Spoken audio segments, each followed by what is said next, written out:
Hey everybody, and welcome to the Pomeroy Lakes OHV Road hike. OHV stands for off-highway vehicles, and we're going to see a bunch of those in this video. For hikers, this is not a very popular trail because of the number of dirt bikes, ATVs, and seriously jacked pickups and Jeeps and things like that, which are capable of taking this rock garden that's at the very beginning. This rock garden is about a mile long, and it's way steeper than it looks on this video. In fact, on the day we did this hike, somebody with a slightly modified Tacoma couldn't make it through that rock garden because it was too steep and the boulders were too big for his truck.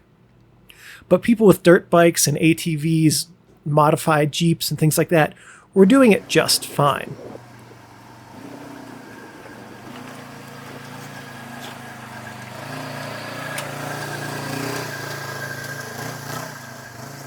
I'm hoping that little clip there showed you the kind of vehicle that really is needed to make it up this initial pass. If you can make it up this first mile, then the rest of the trail's not that hard.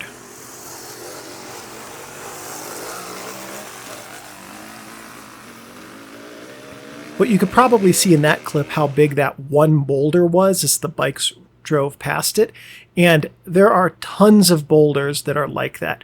So I'm not an OHV guy. It looks like a ton of fun.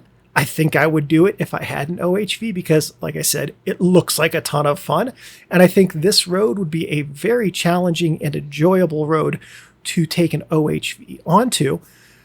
As a hike, it's also exceedingly challenging.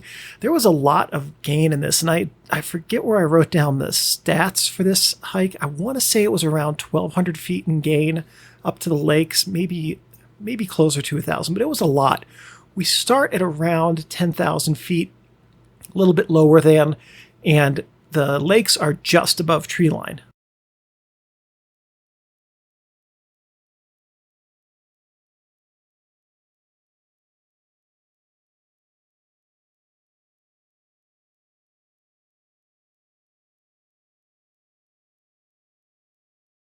Speculation aside, it's around 9 miles round trip, 9 or 11 miles, depending on how much you mill about at the lake. And it is a very long and strenuous hike up to the top the entire way. So that said, wonderful hike. After that first rock garden, come up here to this old abandoned mine, the Mary Murphy mine, if I recall correctly.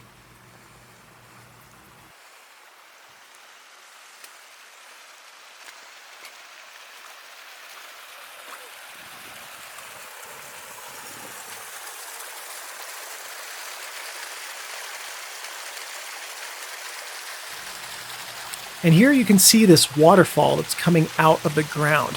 I don't know what is staining the rocks that blue. It's not paint. It's clearly some mining chemical. Whatever it is, it's making those rocks exceedingly blue, like that really unnatural color that we just saw there. And that water is just discharging out of the ground by the mine. Now, this is one of the old mine buildings, and I'm going to ask you a huge favor. If you go out to see this, please don't be like the people who were out there while we were, and please don't ride your dirt bikes through this old building. I'm sure it looks awesome on Instagram, but it's really damaging to these old structures to do that. So if you're out here hiking and you're looking at these old buildings like this, or if you're out dirt biking on this trail or others like this where there are old mine structures right next to the trail, please be respectful of them. Please don't take anything. Please don't ride your dirt bikes through them. These are a very important part of Colorado's history, and they are really worth preserving for future generations in as much as we can, given that these buildings are in some cases 100 to 150 years old. I don't know how old exactly this one is. Best guess would be in the 80 plus range. It looks like it may also have been modified and added onto over time, but it is a pretty rough building. And also, as you can see from the floor here, really not the safest thing to be riding your dirt bike through. So another reason for you to please not do that. So at any rate, These old mine buildings are one of the real joys of being able to hike out here in Colorado, to come across them and to explore them from the outside and see some of the remnants that were left behind when the mines closed, whether it's just an old bed frame or part of a bed frame, desks, things like that. Generally speaking, a lot of these buildings have been fairly well cleared out, but there is usually something or another of interest inside of them. And one thing for those of you who are looking for interesting things to photograph, wood that sits out in the sun and the snow and the rain for decades on end takes on this really fantastic character. Just the dark staining and the different tones, textures, and contrasts within them and some of the different colors. There's just a lot of richness to that. And it's one of the reasons ghost towns have been very attractive to photographers, especially large format photographers, for such a long time. Plus, realistically, these places like this mine are not in easy to reach locations. So a lot of them have remained in fairly good condition, and the views around them are absolutely stunning. So not only are they really enjoyable to photograph, the scenery around them is enjoyable to photograph, and it's really nice to immerse yourself in the surroundings and just to appreciate what people were able to do so long ago, and also how well these have lasted. But more importantly, how incredibly ephemeral these are. These mountains that they're in, they're going to last dozens of millions of years. And these buildings, maybe 200 tops, 160, 175. That's nothing compared to the lifespan of these mountains, or of the trees, which will live for hundreds of years themselves. So, for me, at least as a photographer and a hiker, being out in an area like this and experiencing something that really, in the course of world history, will last for such a short time, in the time that it's here, is, I think, a really special treat for those of us who have the opportunity in this time to go and visit these locations with really nice cameras and take good quality images and video of them, to record them for ourselves and future generations to see what people were able to do. Up on the hill there, you can see the mine itself. The building that we've just been walking around was, I believe, an office building, maybe a residence of some sort, judging by the bed that was in it. Hard to say for sure. The building that is now behind me as I was recording this was, I believe it was a processing building for the ore that was brought out. It may have been the pulley building for the overhead system. An old mine like this is, if you might recall from the first part of the video, there was the ATV that passed us, and there was a structure next to it. I think, actually, now that I think about it, that second building, the one that's not in frame here, was the machine building for the gondola system. That's it. And that building there is it. And what they would do is they built these structures that would would basically be like ski lift gondolas, but for ore and also for people. So the miners would ride up them in the morning to get to work, and the ore, as it was unloaded, would be put into these gondolas and then just taken down the mountain that way. Very fast, very efficient system. And that was how they would do it. So these are some still shots, by the way, of where we were just at, that building that we were looking at, the mine. The pulley building was not accessible. There were people going up to it and in it the day I was there. That's not something people are supposed to do. And of course, also, there's Steinbeck, cutest dog on YouTube, being the cutest dog on YouTube. Yes, taking a mud bath. Well, a dust bath, really. So just a little bit up the trail is another set of ruins, and Colorado hikes are just filled with these old ruins just everywhere.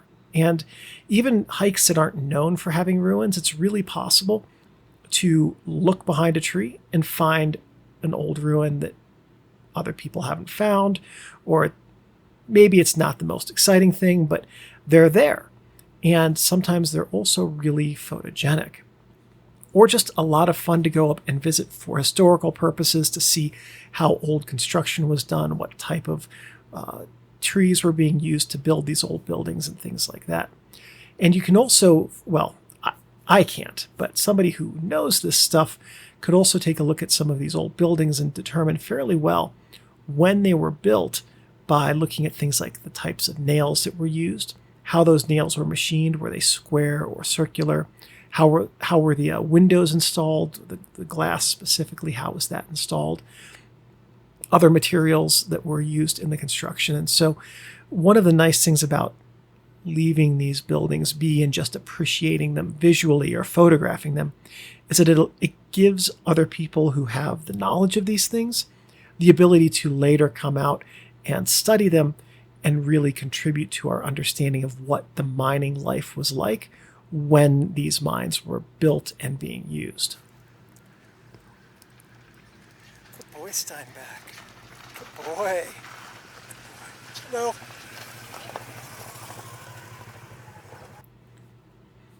So there's kind of a disagreement in the hiking community about ATVs and OHV roads.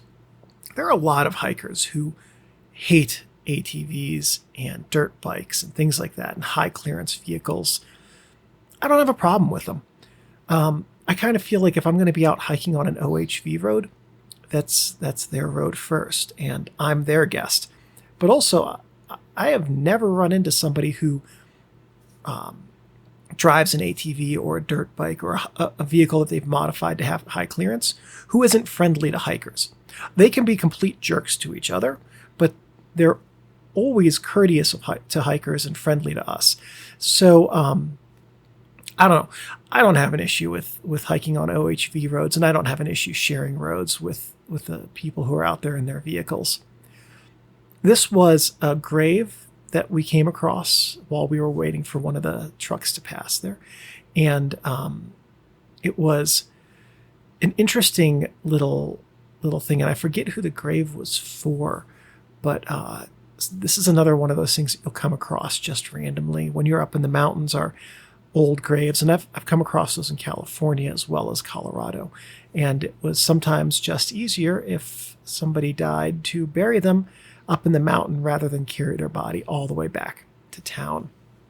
So most of the OHV road up to Pomeroy Lakes is like this. It's not super steep after that first mile. The rock gardens aren't insane. It's mostly like a very intense dirt road. I mean, realistically, my little tiny Honda could take about 45% of this road if we could get it up there. We couldn't, but if we could, it wouldn't have that many issues. But then there's areas like this where there are really big boulders and you do need a pretty well lifted vehicle to get up there. We're going to see in just a few minutes also, less actually, a really intense rock garden that's up almost to Pomeroy Lakes. And this is it. We're coming up to it here. And there are some huge boulders here. This guy's coming down that really intense rock garden that's behind him. And it's very steep, and when we were here, we got a chance to see a bunch of people traversing this exact spot in their vehicles. And there were a couple people who just literally had to jam on the brakes and hope, because they just slid down this spot in their ATVs and trucks, and they were just basically crossing their fingers that they didn't take out their oil pans. That was a very intense part of the trail, and quite honestly, if I were an OHV guy, it would have been a ton of fun to do. It really looked like fun. Anyway, so the views up to Pomeroy Lake above treeline are awesome. And then up at the lakes themselves, there's a little campground for some dispersed camping, and just a really stunning area. I can see why people are attracted to camping with their OHVs, because it's hard to get to these places. There aren't a ton of people, and the views are just spectacular. After the campground, this is the footpath down to Lower Pomeroy Lake. Now, our plan was to hit both of them, lower and upper. Upper's up there to the left. You can't see it from here. Lower is very large, but there's a little ridge between that part of lower that we were just looking at and these peaks, and that's where upper Pomeroy Lake is. Lower Pomeroy Lake is just this huge, really clear alpine lake. Our plans were changed, however, because even though there was no adverse weather in the forecast, Colorado doesn't always play along with the weather forecasts, and sometimes it's just like we have mountains here. So we're going to go from having a sunny day to a thunderstorm like this. And when that thunder happened, I know it sounded like wind because I was just using the on-camera mic, but when that thunder arrived, we decided it was time to turn around. And right after that, it started raining. So I'd managed to get a handful of stills of Pomeroy Lake while we were up there and thought I would share some of those here at the end of this video. And of course, some more photos of Steinbeck, who is the cutest dog on YouTube, and some other photos of the trail that I just didn't get put into the video as we were talking about the area. So at any rate, a stunning, stunning place to go, to explore, to photograph. There are gold mining claims up all along this road that people stay at. Also what look like a few private campgrounds, maybe just gold mining claims people camp at themselves. At any rate, really, really exciting trail to hike, really lovely views. Pomeroy Lakes is a place I want to get back to again because I think there's a lot of photographic potential there. Hopefully not during a thunderstorm next time, because don't enjoy running down the mountain to get below tree line when there's lightning. That's never fun. At any rate, everyone, I hope you enjoyed this video as much as I enjoyed this very long, very strenuous hike. And have a good day, and I'll see you in the next hike video.